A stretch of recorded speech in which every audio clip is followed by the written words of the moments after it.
And I think it would be good if we can just ask each one of these questions to each of you. And Mike, we'll start with you again. I know you had an interesting story about how you started to get buy-in for recovering costs, and I think it was after attending a SchoolDude University kind of made you think about it a little bit more. So if you could just share that a little bit. It initially started when my maintenance director, my boss, was talking about how much these things are costing us and trying to get a grasp on that. We already had the SchoolDude program, and we had started using it maybe a year before that. So we started gaining some data to work with in the system. When he started asking those questions, we got the ear of the budget review committee in our town, trying to talk about reducing costs throughout the district and looking at different ways.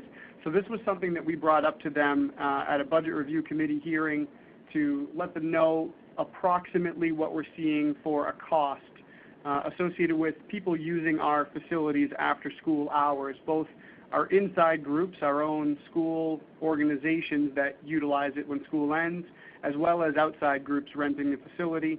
And that spurred some interest, and that's how we got the ball rolling. They wanted more data pulled from the SchoolDude system. They wanted to have a good estimate on what the average event costs us and what's the total it's costing us to allow people to use our facilities. And I can certainly say that once you supply that number to somebody, for us it was, I think it was about $100,000 it was costing us to let people use our facility, and we were only bringing in approximately $50,000 in usable revenue, and that was a big red flag for them, which prompted a larger study to be done, top to bottom, left to right, much like the spreadsheet that you showed earlier, Jed, where it estimates percentages of energy costs and all that stuff. And then we used that to go to the school committee. And once we went to the school committee, they started seeing the need for change. They asked for more input, and little by little, the process crept along 6 months, and finally we got some implementation using data from the SchoolDude system to be able to make some changes. Nice.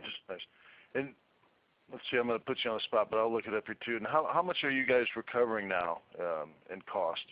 At the close of the FY15 year on June 30th, we were at just over $80,000 recovered this year, but our costs have been reduced, and we're now looking at the adjusted cost for this year of $63,384, and that's giving us a profitable scenario of about $17,000 once we factor in some of the other items that I won't go into detail with, but if anyone ever wants some more information, I'd be happy to share that. That's outstanding. That's outstanding to hear. And just to put it into context with the benchmarks, it looks like that's around $48 or $50 a student a year. So that's why you were up there in that 90th percentile we saw. I'm going to go off script here just a little bit, but have you guys talked about, or do you know what you're going to do with that surplus of money? Does that go back into? I mean, obviously it's a benefit for the district either way. You're reducing costs and you're getting some of that back. But does it go back into the general ledger, or is that something that you can use in the maintenance department? It's something that we can use. However, some of the money is certainly already earmarked for, we use it to supplement some of the custodial salaries as they're the main supporter of these events. But being that our revenue came in so much higher than we originally projected at the beginning of the year when doing the budget, we have a little bit of a surplus. So now we're starting to look at trying to funnel some of that money back into the facilities directly, the ones that are affected mainly by our rentals. So our high school auditorium and some of our gym space are our focuses, and we actually just started this week trying to restore some of the upholstery in our auditorium and get some new lights ordered for the auditorium to make it an even more attractive spot for renters. Yeah, absolutely. That's great. That's great to hear. Excellent. Well, Michelle, can you talk a little bit about how you all started recovering costs there and getting buy-in and how that process works?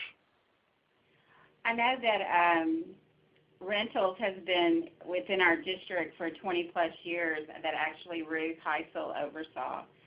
We've been with SchoolDude 5 or 6 years, and it was with her actually in another department before she moved over here with me that we started using SchoolDude.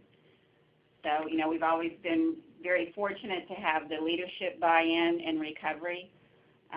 So far, at the end of June this year, for the 14-15 calendar year, we've taken in $636,933. Wow. I'm pretty proud of what we accomplish every year and helping that cost recovery. These funds go back into our general fund to help support. We are a fast-growing school district, so that certainly helps support new hires and other program funding that's needed. Yep. No, that's great. You beat me to it. Yeah, I was going to ask what you're doing with that money, but yeah, that's outstanding to hear too. So good.